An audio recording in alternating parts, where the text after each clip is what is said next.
అండి 7th క్లాస్లో third lessons అంటే 7వ తరగతి థర్డ్ లెసన్ టెట్ పర్పస్లో మనకి యూజ్ అవుతుందండి. ఇది శతక సుధ లెసన్ నుంచి కవి పరిచయాలు నేర్చుకుందాము. ఫస్ట్ కంచర్ల గోపన్న, ఈయన నామం వచ్చేసి రామదాస్ అని కూడా పిలుస్తాం అన్నమాట. కంచర్ల గోపన్నని రామదాసు అని కూడా పిలుస్తాము. కాలం 17వ శతాబ్దము. వ్యవహార నామం గోపరాజు. తల్లిదండ్రులు లింగన్న మూర్తి అండ్ కామాంబ. లింగన్న మూర్తి, కామమ్మ. అంటే లింగానికి కామ ఉండదు అని గుర్తుపెట్టుకోవాలి. బిరుదు వచ్చేసి భక్త రామదాసు. జన్మస్థలం కనే గుర్తుపెట్టుకోండి. అంటే ఖమ్మంలోని నేలకొండ పల్లి గ్రామం. కనే అంటే ఖమ్మం నేలకొండ పల్లి గ్రామం. రచనలు దాశరథి శతకము, దాసబోధ, కీర్తనలు. రచనలు వచ్చేసి దాశరథి శతకం, దాసబోధ, కీర్తనలు. విశేషం వచ్చేసి ఆనందభైరవి అనే రాగంలో కీర్తనలు రాసిన మొదటివాడు. కాఫీ, కపి, కమాన్, కామస్, దర్బార్ వంటి హిందుస్థానీ రాగాలను కూడా ఆలపించాడు. దశరథి శతకాన్ని శ్రీరామచంద్రునికి అంకితం ఇచ్చాడు. కంచర్ల గోపన్న రామదాసుగా పిలువబడేటువంటి ఇతను దాశరథి శతకాన్ని శ్రీరామచంద్రునికి అంకితం ఇచ్చాడు. కాకుత్యం శేషప్ప కవి. కాలం వచ్చేసి 18వ శతాబ్దం. జన్మస్థలం ధర్మపురి, కరీంనగర్ జిల్లా, ప్రస్తుతము పెద్దపల్లి జిల్లా. రచనలు వచ్చేసి నరసింహ, నరహరి, నూకేసరి, శతకాలు, ధర్మపురి, రామాయణము. విశేషము ధన వ్యవహార నుడికారాలు, పదబంధాలు, లోకోక్తులను పద్య రూపంలో వ్యక్తీకరించిన నారసింహ శతకము ఈయనకు అమిత గీతం తెచ్చిపెట్టింది. నరసింహ శతక పద్యాలను తెలంగాణ జానపదులు అలవోకగా పాడుకుంటారు. జగిత్యాల జిల్లా ధర్మపురి నారసింహునికి తన జీవితాన్ని అంకితం ఇచ్చిన సత్కవి. కాకుత్యం శేషప్ప కవి. కాలం వచ్చేసి 18వ శతాబ్దం. జన్మస్థలం వచ్చేసి ధర్మపురి, కరీంనగర్ జిల్లా, ప్రస్తుతం పెద్దపల్లి జిల్లా. రచనలు నరసింహ, నరహరి, నూకేసరి, శతకాలు, ధర్మపురి, రామాయణము. విశేషం ధన వ్యవహార నుడికారాలు, పదబంధాలు, లోకోక్తులను పద్య రూపంలో వ్యక్తీకరించిన నారసింహ శతకం ఈయనకు అమిత కీర్తిని తెచ్చిపెట్టింది. నారసింహ శతక పద్యాలను తెలంగాణ జానపదులు అలవోకగా పాడుకుంటారు. జగిత్యాల జిల్లా ధర్మపురి నారసింహునికి తన జీవితాన్ని అంకితం ఇచ్చినటువంటి సత్కవి. Next Vemana.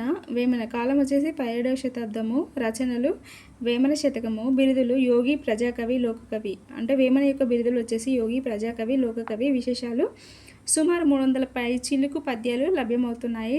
CP brown Vemana పద్యాలను ఆంగ్లంలోకి అనువదించాడు. జన వ్యవహార శైలిలో తేలికైన ఉపమానాలతో పద్యాలు రచించడము వేమన ప్రత్యేకత. వేమన కాలం వచ్చేసి 17వ శతాబ్దం. రచనలు వేమన శతకము. బిరుదులు యోగి, ప్రజాకవి, లోకకవి. విశేషాలు సుమారు 300 పైచిలుకు పద్యాలు లభ్యమవుతున్నాయి. సిపి బ్రౌన్ వేమన పద్యాలను ఆంగ్లంలోకి అనువదించాడు. జన వ్యవహార శైలిలో తేలికైన ఉపమానాలతో పద్యాలు రచించడం వేమన ప్రత్యేకత. రావికంటి రామయ్య గుప్తా. కాలం 1936 నుంచి 2009 వరకు ఉన్నాడు అన్నట్టు. అంటే ఆయన జన్మించింది 1936. జన్మస్థలం కరీంనగర్ జిల్లా, మంతిని, ప్రస్తుతం పెద్దపల్లి జిల్లా.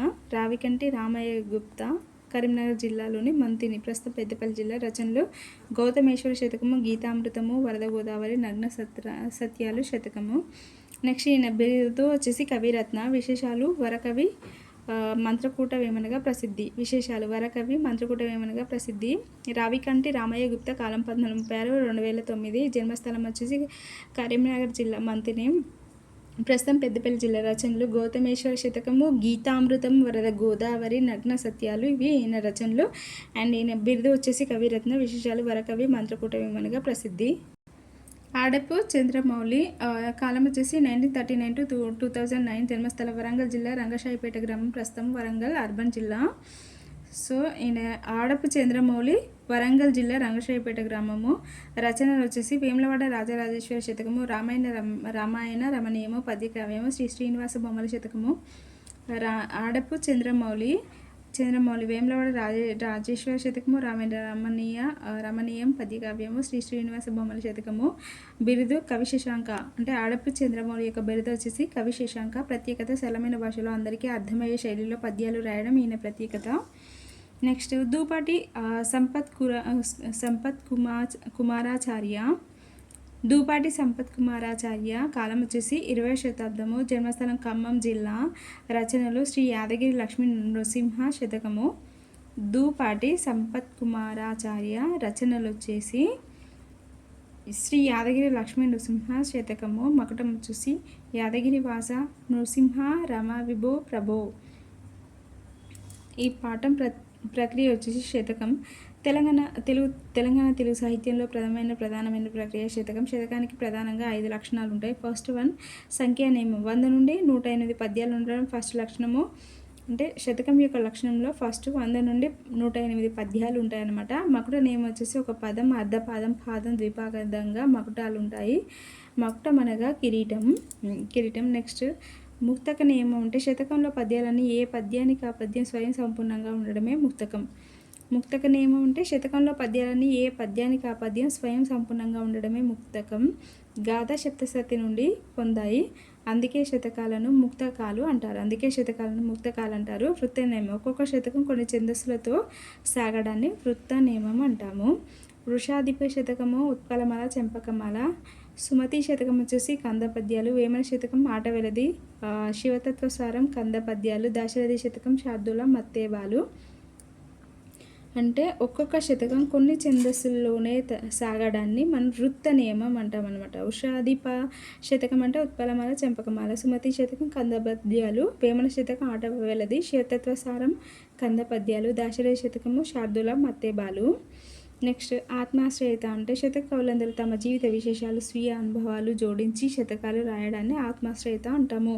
శతక కవులందరూ తమ జీవిత విశేషాలు, స్వీయ అనుభవాలను జోడించి పద్యాలు రాయడాన్ని ఆత్మాశ్రయత అంటాం. పాఠ్యాంశ విశేషాలు. నైతిక విలువలు తెలుపుతూ విద్యార్థులందరూ మంచి పౌరులుగా తీర్చిదిద్దడం ఈ పాఠం యొక్క ఉద్దేశము. శతకసుధ. నెక్స్ట్ 100 పద్యాలు ఉండి మకుటం, ముక్తకం మొదలైన నియమన ప్రక్రియ వచ్చేసి శతకము. ఆకలి ఉన్నప్పుడు తిన్న ఆహారం ఎటువంటిది? అమృతం వంటిది. ఆంకొన్న కూడే అమృతము. ఈ పద్యం రాసింది ఎవరు? బద్దెన. కందెన పద్యము. వనగల చిక్కిన మైనసుకు వాచవికం జడిపోయిన మీను. కంచర్ల గోపన్న. వనకరి చిక్కి మైనసకు వాచవికం జడిపోయే మీను. కంచెల గోపన్న. లోకమందెవడైనా లోభి మానవుడున్నా. కాకొచ్చం శేషప్త కవి సీసం. లోకమందెవడైనా లోభి మానవుడున్నా. కాకొచ్చం శేషప్ప కవి సీసం. తనమది గపటము కలిగిన వేమన కంద పద్యం. తనమది గపటం కలిగిన వేమన కంద పద్యము. ధన మదమ్ము చేత దానవుండైపోయి నగ్న సత్యాల శతకం. ధన మదమ్ము చేత దానవుండైపోయి నగ్న శతకాల శతకం. సత్పురుషుల మైత్రి సలుపగా మనసిమ్ము ఆదపి చంద్రమౌళి. సత్పురుషుల మైత్రి సలుపగా మనసిమ్ము ఆదపి చంద్రమౌళి. జననీయ జన్మభూమియు స్వర్గము ఘనములన్న దూపట్టి సంపత్ కుమారాచార్య. వంశ తిలకునిగా కీర్తించబడేవారెవరు? తేకువ గలవారు. నెక్స్ట్ మనిషిగా గుర్తింపబడేది ఎప్పుడు? సోకోర్చునప్పుడు. చర్మపు దురద కారణంగా నశించినది అడవి ఏనుగు. నోటి రుచి నాశించి మరణం పొందేది చేప. మధురాలాపనకు పరవశించడం వల్ల శత్రువులకు చిక్కున్నది పాము. మధురాలాపనకు పరవశించడం వల్ల శత్రువులకు చిక్కేది పాము. సువాసనకు ఆకర్షించబడిన మరణం పొందినది తేనెటీగ. సువాసనకు ఆకర్షించబడి మరణం పొందినది తేనెటీగ. పంచ జ్ఞానేంద్రియాలను వశం తప్పకుండా కాయమని ప్రార్థించిన దాశరథి శతకర్త కంచర్ల గోపన్న. పంచ జ్ఞానేంద్రియాలను వశం తప్పకుండా కాయమని ప్రార్థించిన దాశరథి శతకర్త కంచర్ల గోపన్న. కాకొచ్చం శేషప్ప కవి అభిమతంలో భిక్షకుల శత్రువు ఎవరు? లోభి.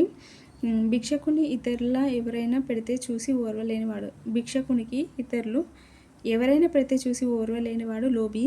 దాత దగ్గరకు చేరి తన సొమ్ము పోయినట్లు చాడీలు చెప్పు దుర్బుద్ధివాడు లోభి. నెక్స్ట్ ఫలం విఘ్నమైన బలసంత సమునందు మేలు కలిగిన చాలు మిడుచుకుండేవాడు లోభి.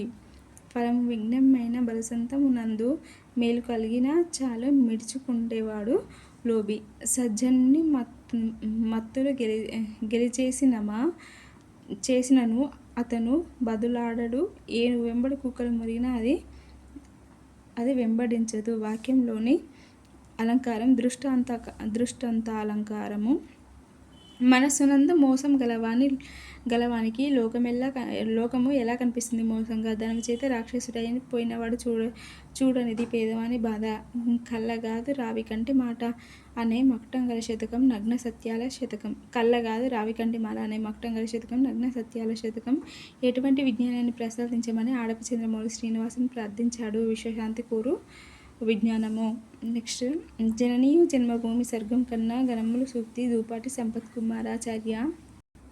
చిద్విలాస భాషా శ్రీనివాస అనే మొక్కటంతో శతకాన్ని రచించింది డాక్టర్ ఆడపు చంద్రమౌళి.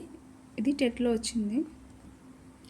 నానా అర్థాలు. శ్రీ అంటే సాలెపురుగు, బుద్ధి, సరస్వతి, లక్ష్మి, విషం, సంపద, పార్వతి.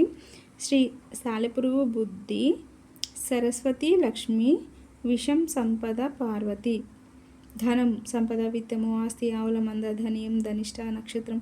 ధనము సంపద, విత్తము, ఆస్తి, ఆవుల మంద, ధనియము, ధనిష్ట నక్షత్రం.